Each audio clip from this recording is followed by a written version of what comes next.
अच्छा, अब इसे आपने अच्छे से पानी से वॉश कर लेना है। वॉश करके आपने इसको खुश्क करने के लिए रख देना है और फिर हमने इसको मसाला लगाना है। अच्छा जी, इसको अच्छे से वॉश करने और इसके पानी ड्राई होने के बाद आपने अदरक और लहसुन का पेस्ट बनाना है। उसमें थोड़ा सा पानी ऐड करना है और उसको इसके ऊपर लगा देना है।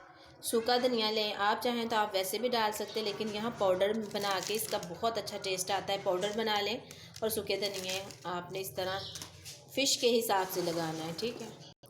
अगर आपको मसलन आपने बाज़ार से बनी हुई ली है तो वो फ़िश को नमक ज़रूर लगाते हैं, तो आपने फिर नहीं लगाना। अगर आप खुद घर में बनाएं जैसे मैंने बनाई है तो आपने ज़रूर इसमें साल्ट भी थोड़ा सा लगाना है। रेड चिली लगाएं पाउडर, और ये हल्दी पाउडर लगाएं। आप अपने जायके के हिसाब से अगर ज़्यादा स्पाइसी रखना चाहते हैं तो उस तरह कर लें, नहीं तो आप लाइट लाइट लगा लें। और अजवाइन आपने ज़रूर इसमें डालनी है। हाथ में डाल के उसको मसल के आपने अजवाइन को डालना है। इससे खुशबू बहुत अच्छी, बहुत मज़े की खुशबू आती है।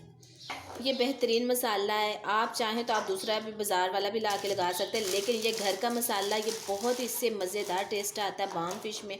ये जितना मैंने बताया आप इतना ही बस इसी तरह लगाएं और इसको आपने तकरीबन 1 से आधा घंटे या 2 घंटे के लिए आपने इसको छोड़ देना है लगा के। ये देखें, ये मसाला अच्छे से मिक्स करके तो फिर आपने इस तरह इसको आपने कुछ टाइम के लिए छोड़ देना है, 1 या आधा घंटे के लिए। फिर हम इसको फ्राई करेंगे।